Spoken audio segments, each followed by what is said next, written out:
ඊට පස්සේ අපි කතා කරනවා ජේ.ජේ. තොම්සන්ගේ එක්ස්පෙරිමන්ට් එක කොහොමද උනේ කියලා. ඊට කලින් වැදගත් එකක් කතා කරන්න තියෙනවා මිලිකන් පරීක්ෂණය.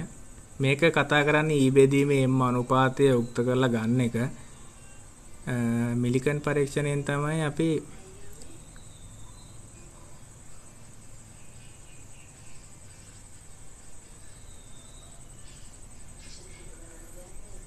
නෑ ඊට කලින් ජේ.ජේ. තොම්සන්ගේ කතා කරන්න පැටලුණා මට. හරි. ජේ.ජේ. තොම්සන්ගේ එක්ස්පෙරිමන්ට් එකේ අර කලින් අපි කරපු එක්ස්පෙරිමන්ට් එකම තමයි. හැබැයි මේක පොඩ්ඩක් ඇඩ්වාන්ස්. ජේ.ජේ. තොම්සන් කරපු එක්ස්පෙරිමන්ට් එක. කලින් අපි කතා කරපු දේම තමයි තියෙන්නේ. හැබැයි මේකෙදි හිතන්න තිරස් තලයක මම මේ වගේ තියලා තියෙනවා නම් විද්‍යුත් ශේෂ්ත්‍රයක් ඇති වෙන්න තහඩු දෙකක් ඒ අතරින් ආරෝපණයක් යවනවා නම් ඊට ලම්බකව මේ උඩින් සහ පහළින් නෙමෙයි මේක තියෙන්නේ මගේ පැත්තෙන් සහ මේ ස්ක්‍රීන් එකේ පිටිපස්සේ තමයි චුම්බක ශේෂ්ත්‍ර දෙක ලම්බකව තියලා තියෙන්නේ. මෙන්න මේ එකිනෙකට ලම්බකව. මෙන්න මේ වගේ තමයි තියෙන්නේ. උඩින් යටි පහළින් නෙමෙයි අපි ත්‍රිමාන වැන්දොත් මෙන්න මෙහෙම මේ එකිනෙකට ලම්බකව. මේ දෙක තමයි ප්ලේට් දෙක. මේ ප්ලේට් එක උඩින් තියෙන්නේ මේක. මෙන්න මේ පැත්තේ ඉඳන් මෙහෙටයි මෙහිඳන් මෙහෙටයි තමයි තියලා තියෙන්නේ ත්‍රිමානව බැලුවොත් මැග්නටික් ෆීල්ඩ් එක එකිනෙකට ලම්බකව. දැන් අර ෆ්ලෙමින්ගේ වමත් නීතිය ගත්තා වගේ ඔන්නම තමයි තියෙන්නේ. තල දෙකකින් තියලා තියෙන්නේ. මේ තල තුනක් ගැන කතා කරන අපි මේ උඩින් සහ යටින් අපි ඉහළින් සහ පහළින් තියෙන විද්‍යුත් ශේෂ්ත්‍රය. අපේ මූණ පැත්තෙන් සහ ස්ක්‍රීන් එක පිටිපස්සේ තියෙන්නේ චුම්බක ශේෂ්ත්‍රය. මේක චුම්බක ශේෂ්ත්‍රය එතනින් තිබ්බහම මේ රූපේ පේන්නේ නැති හන්දයි මේ යටින් අරලා තියෙන්නේ. චුම්බක ශේෂ්ත්‍රය තියෙන අපේ මූණ පැත්තෙන් සහ මේ ස්ක්‍රීන් එකේ පිටිපස්සේ. හරි. මේ විදිහට ශේෂ්ත්‍රය තියෙනවා.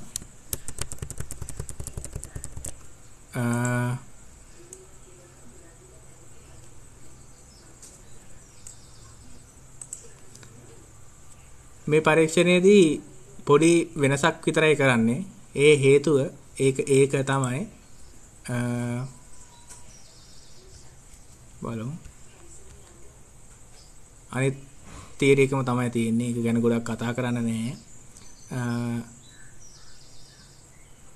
මේ පටන් ගන්න තැන. දැන් මෙතනදී පටන් අරගන්නකොට මෙතනින් පටන් අරගෙන පරාවලයක යනවා. මේ කඩේර කියනලා තියෙන්නේ මේ ආරෝපණ දෙකම උනොත් ඇයි කියලා. දැන් ඍණ ආරෝපණයක් වුණොත් එහෙම ධන පැත්තේ ආරෝපණය වෙන්නේ ආකර්ෂණය වෙන්නේ. ඒකට ඒක ඉහළට චලිත වෙන්නේ. මේක එන ආරෝපණය ධන වුණොත් මේ පොසිටිව් එකක් වුණොත් එහෙම එන එක මේ ඍණ ආරෝපණ පැත්ත එන ආකර්ෂණය වෙන්නේ මේ පැත්තට. මේ පැත්තට තමයි පරාවල යන්නේ. මෙන්න මේක මැදට විතර එනකොට හිතන්න මෙයා චුම්බක ශේෂ්ත්‍රයයි විද්‍යුත් ශේෂ්ත්‍රයයි දෙකම යටතේදී රඳා පවතිනවා. දැන් අංශුවට බලපාන ශේෂ්ත්‍රය දැන් විද්‍යුත් ශේෂ්ත්‍රය බලපානවනේ මෙයාගේ. දැන් මෙතෙන්ට ආරෝපණය ආවොත් දැන් මේ ආරෝපණය ආවා. විද්‍යුත් ශේෂ්ත්‍රයේ ඇති වෙන බලපෑම තියෙනවා. චුම්බක ශේෂ්ත්‍රය විද්‍යුත් ශේෂ්ත්‍රයේ ආකර්ෂණය මේ පැත්තට තියෙනවා. හරිනේ. චුම්බක ශේෂ්ත්‍රය තියෙන්නේ මගේ ඇතුල් පැත්තට සහ ඇතුල් පැත්තේ ඉඳන් එළියට මේ ඩොට් එකනේ තියෙන චුම්බක ශේෂ්ත්‍රය. මෙහි ඉඳන් එළියට තියෙනකොට බලන්න ෆ්ලෙමින්ගේ වමත් නීතිය දාලා බලය කොයි පැත්තට ඇති වෙන්නේ කියලා. බලය ඇති වෙයි පහළට.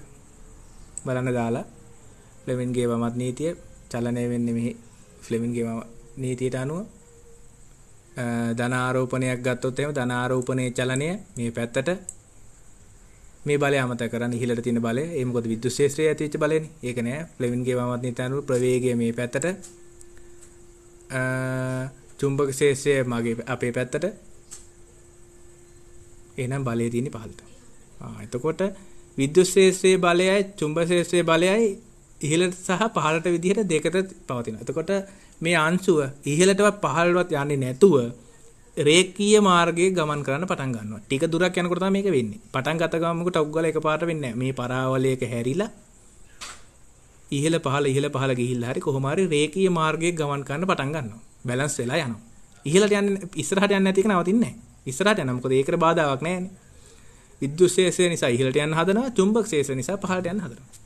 ඔන්න ඔය ආරෝපණ කියන්නේ මේ බලය ඉහළට ඇති වෙන එක EQ අපි දන්නවා F සමානයි EQ. චුම්බක ක්ෂේත්‍රය නිසා ඇති වෙන බලය BEV. මේ දෙන සමාන කරලා අපිට ප්‍රවේගයේ සමීකරණයක් ගන්න පුළුවන්. මුලින්ම අපි ගන්නේ සමීකරණය. V සමානයි මෙති විද්‍යුත් ක්ෂේත්‍රයෙන් ඇතිවෙච්ච බලය චුම්බක ක්ෂේත්‍රයෙන් ඇතිවෙච්ච බලය ලිව්වා. ඒ දෙන සමාන කරා මොකද බැලන්ස් වෙලා තියෙන්නේ මේ අවස්ථාවේදී වස්තුව සමතුලිත කර. ඉහළට සහ පහළට බල සමාන වෙලා.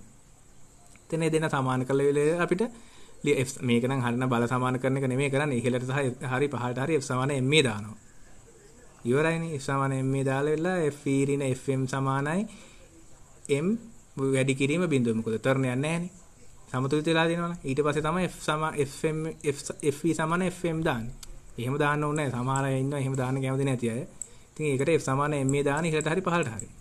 ඒකෙන් තමයි මේක එකපාර අරන් තියෙන්නේ. ma. ඒක තමයි හරි ක්‍රමය.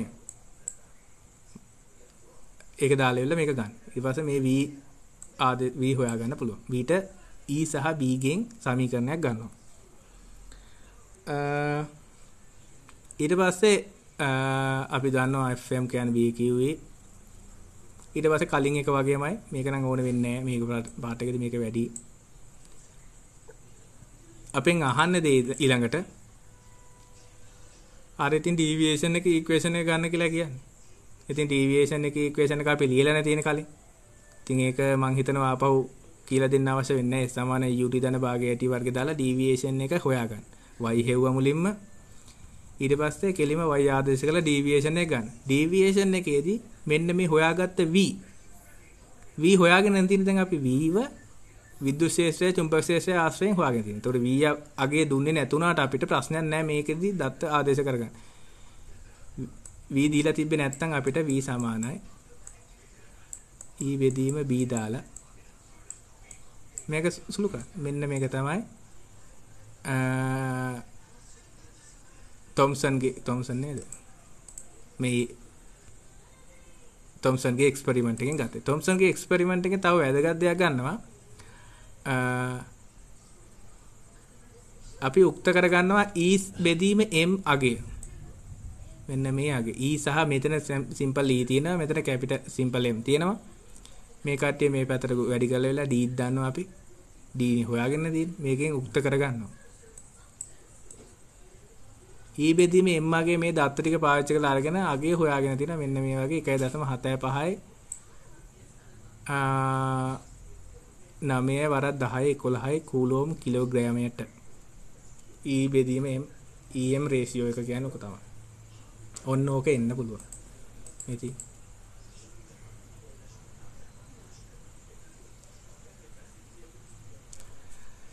ඒක පැහැදිලි වුණාද?